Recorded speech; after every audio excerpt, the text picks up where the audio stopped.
At kitang-kita po natin kung sino po yung malakas talaga, sino ang maraming views, yung nadadagdag na subscribers, kitang-kita po natin.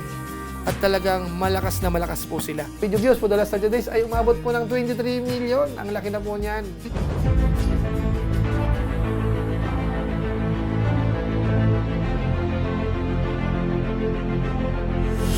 Ayun, shoutout guys. Muli po, welcome to my YouTube channel. Ito po si Kuya July, ang inyong katugang, ang inyong kalingap na muling buwabati po sa inyo ng magandang araw, magandang gabi. Sang sulok man po tayo ng mundo naroroon at sa araw na ito, panibagong vlog po tayo.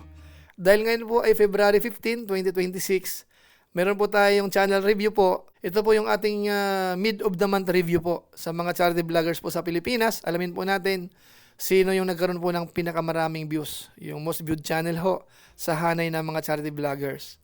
May mga nalaglag ho ba? Sino ang bagong papasok? At kumusta po yung kanilang views talaga? Lumalakas ho ba or lumiliit? Malalaman nyo po yan maya-maya ng konti. Pero bago po yun, konting paalala muna si Kuya July. Baka sakaling meron pa po ditong hindi nakasubscribe sa ating YouTube channel, huwag natin kalimutan. July Paunil. Tapos pakipindot lang po yung notification bell button para lagi po tayong updated sa aking mga video upload. Tapos yung ating Facebook page po, July Paunil 2.0, pwede po nating i-follow at saka po pwedeng i-like. So maraming salamat po sa inyo at kung okay lang ho, itong mga nire-review po natin, pakisuportahan po sila. So maraming salamat po sa inyong lahat. Ngayon tuloy na po tayo, pag-usapan na po natin itong patungkol po sa mga charity vloggers sa Pilipinas na nagkakaroon po ng malaking views. Yung talagang sinusuportahan ng mga viewers hanggang ngayon. Ano po? So ito po ay simpleng review lang po, ang ating disclaimer. Base lang po ito sa Social Blade, sa YouTube channel. Ginagawa lang po natin ng mga tabulation para ma-simplify, madaling maintindihan po ng mga viewers po natin. Wala pong layunin na pag-away-awayin sila, competition, wala ho. Kumbaga, base lang po sa mga record ang gagawin po natin. At ito po ay base sa kanilang mga views po sa kanilang channel. Kasama po yung shorts nila kung meron sila, kasama yung video upload at saka yung live stream. Kung sakasakaling marami silang shorts ho, ay hindi na po natin kasalanan yon. Lalabas ho malaki ang kanilang views, pero sa totoo po, ang revenue po niyan ay maliit. So nasa mga viewers na po yan, nasa mga charity vloggers po. Depende po yan sa kanilang strategy. Ano po? So magaganon pa man po, diretso na po tayo sa ating channel review.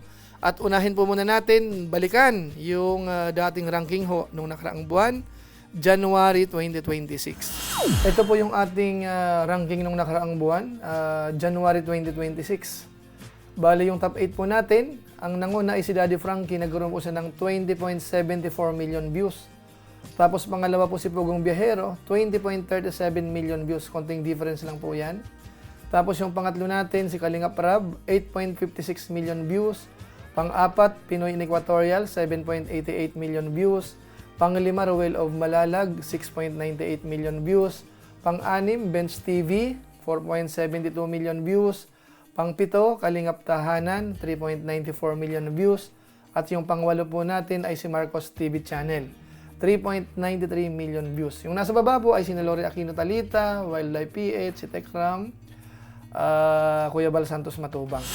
So yan po mga babayan po natin, sila po yung ating top 8 most viewed channel nung nakaraang buwan. So ngayon po ay mid of the month, based sa 30 days time naman po, yan po ang nire-review natin at alamin po natin sino po ang kasama sa top 8. Ngayon po, diretso muna tayo sa ating statistics ng kanilang channel at ito na po ang mapapasama. Unahin po natin si Lori Aquino Talita. Ang kanyang video views for the last 30 days ay umabot ng 3.8 million na views. Yung kanyang added subscribers naman po ay 0. Ang bilang ng kanyang subscribers na ngayon nasa 537,000. Total video views nasa 180,839,127. Rank sa Pilipinas pang 580. Daily performance naman po pagdating sa subscribers 0.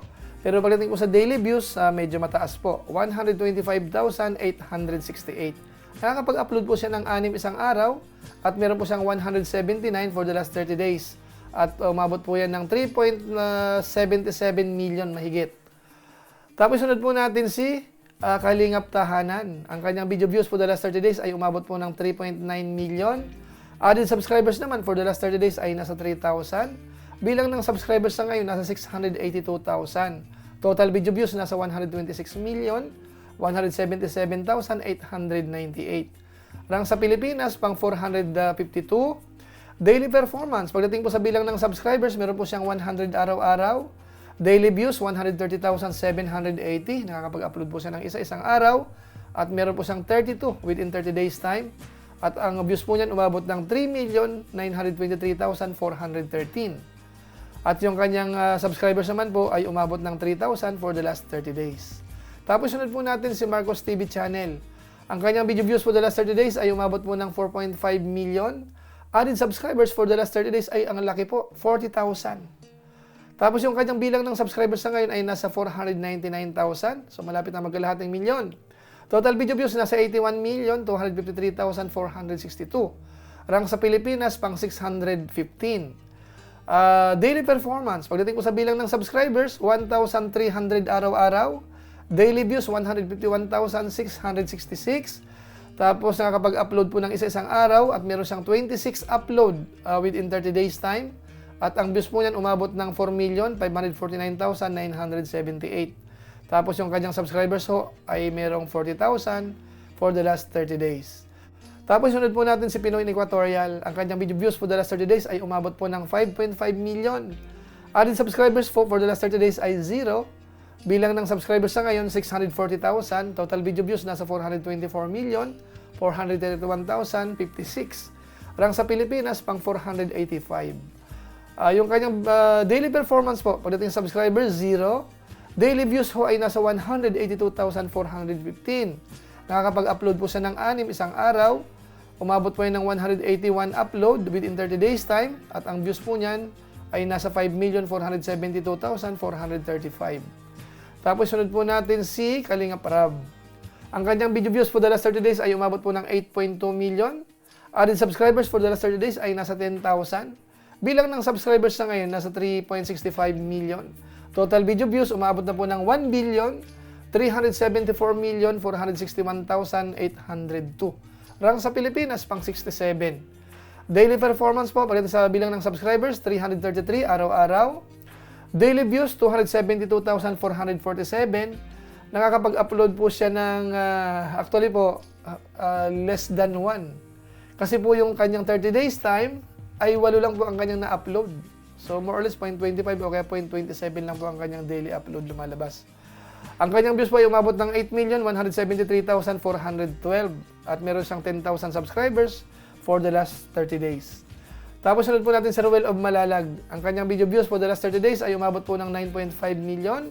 Added subscribers for the last 30 days ay nasa 16,000. Bilang ng subscribers po sa ngayon nasa 551,000. Total video views nasa 272,171,209. Rank sa Pilipinas pang 567. Daily performance naman po, pagdating sa bilang ng subscribers, meron po siyang 533 araw-araw. Daily views, 315,429. Nakakapag-upload po siya ng 5 isang araw. Meron po siyang 149 upload within 30 days time. At umabot po yun ng 9,462,881. At yung bilang ng subscribers, 16,000 for the last 30 days. Tapos sunod po natin si Daddy Frankie, yung dating rank 1 po natin nung nakaraan. Ang kanyang video views for the last 30 days ay umabot po ng 20 million. Added subscribers naman for the last 30 days ay nasa 30,000. Bilang ng subscribers po sa ngayon, nasa 1.44 million. Daily total views pala, nasa 353,725,733. Rank sa Pilipinas, hindi pa po pinapakita. Daily performance, pagdating po sa subscribers, meron siyang 1,000 araw-araw. Daily views, 656,326. Tapos nakakapag-upload po siya ng 3. At yung kanyang 30 days time, umabot po ng 92 uploads. Tapos ang views umabot ng 19,689,783. Added subscribers po for the last 30 days ay nasa 30,000. Tapos sunod po natin si Pugong Biyahero. Ang kanyang video views for the last 30 days ay umabot po ng 23 million. Ang laki na po niyan. Added subscribers naman ay nasa 20,000 for the last 30 days. Tapos yung bilang ng subscribers na ngayon, nasa 4.09 million. Total video views ho, mula nung nag-umpisa hanggang ngayon, nasa 1,412,790,225. Tapos yung kanyang rank sa Pilipinas ay pang 57. Daily performance po, pagdating sa bilang ng subscribers, 667 araw-araw. Daily views, 778,476. Nakakapag-upload po siya ng isang araw average. Yung kanyang 30 days time ho ay umabot ng 42. At yung views po niyan ay nasa 23,354,286. At yung kanyang added subscribers naman for the last 30 days ay nasa 20,000. So yun po ang statistics ng kanilang YouTube channel.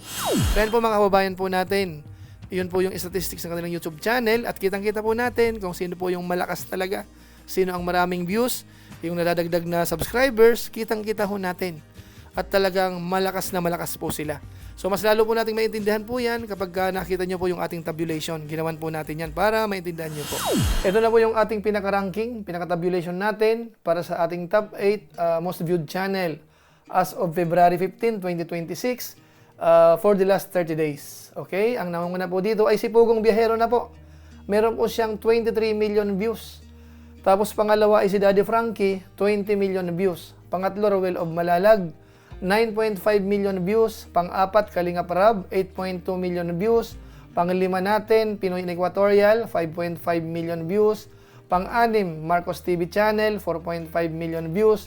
Pang-pito, Kalingap Tahanan, 3.9 million views. At saka yung pang-walo, Lori Aquino Talita. Kung extend po natin sa bandang baba, ang pang-9 po natin ay si Benz TV, 3.7 million views. Pang-10, Wildlife PH, 2.7 million views. Pang-11, Tekram, 2.4 million views. At saka yung pang-12, Kuya Bal Santos Matubang, 2.2 million views. Pagdating po sa bilang ng upload naman po, si Pugong Biyahero, nag-a-average po siya ng isa. Si Daddy Frankie naman ay 3. Tapos si Ruel of Malalag, 5 isang araw. Si Kalingap Rab po ay yung isang buwan niya po ay 8 upload lang. So, nabakunti po. 0.27 lang po siya, more or less. Tapos yung pang-lima si Pinoy in Equatorial ho, nakakapag-upload po siya ng 6. Tapos si Marcos TV Channel naman, isang araw. Tapos si Kalingap Tahanan, ganun din, isang araw. Tapos si Lori Aquino Talita, 6 po yung kanyang average isang araw kasi meron po siyang 179 upload. Pagdating naman po sa January ranking ho, si Pugong Biyahero dating rank 2, ngayon po ay naging rank 1. Daddy Frankie dating rank 1, ngayon po ay naging rank 2. Ruel of Malalag dating rank 5, umakyat po sa rank 3. Pang-apat, Kalingap Rab dating rank 3, bumaba po sa rank 4. Pang-lima, Pinoy in Equatorial dating rank 4, bumaba po sa rank 5. Pang-anim, Marcos TV Channel dating rank 8, umakyat po sa rank 6. Pang-pito natin, Kalingap Tahanan dating rank 7, ngayon po ay rank 7 pa rin. Tapos si Lori Aquino Talita dating rank 9, ngayon po ay rank 8. So yan po ang ating tabulation ho, pinaka-summary sa ating top 8 most viewed channel as of February 15, 2026. Ang namumuna na po sa ngayon ay si Pugong Biyahero. Meron na po siyang 23 million views po. Si Daddy Frankie ho, halos nami-maintain naman po yung kanyang views. Kaso si Pugong Biyahero po talaga ay talagang umaabante ng umaabante. Ang isa po dyan sa nagtitrending po ay yung vlog po nila ni Krishna. Talagang sinusubaybayan po ng mga viewers. Malaking po talaga yun, malaking bagay po kay Pugong Biyahero. So congratulations ho kay Pugong Biyahero at nami-maintain po yung rank 1 na sa ngayon at sa tingin natin baka magtuloy-tuloy. Depende po yan kay Daddy Frankie kung lalakas din ulit talaga. Dadagdagan pa po yung 20 million per month. Ano po? Bagamat dito naman po sa mga nire-review natin, mapapansin ninyo po, nagpapalit-palitan lang po yan. Minsan yung isa, minsan naman yung isa. Kaya parang give and take lang po. Dahil sabi ko nga po, hindi naman po ito competition. Ito po ay good vibes lang, mga kababayan po natin. Magkaroon kayo ng reference, makita nyo yung nangyayari sa kanilang channel pagdating po sa bilang ng views at saka subscribers. So maraming salamat po sa inyo. Hilang po muna siguro ang ating channel review sa mga charity vloggers po sa buong Pilipinas. Maraming salamat po sa inyo. Kung inyo po itong nagustuhan, pwede naman po nating i-share. So muli, ito po si Kuya July, ang inyong katugang, ang inyong kalingap na pansamantalang nagpapaalam po muna. Kita-kita ulit tayo sa mga susunod ko pang vlog. Maraming salamat sa inyong walang sawang pagsuporta po sa ating YouTube channel. Pagpalain nawa kayo ng Diyos, mabuhay tayong lahat. God bless. Bye-bye.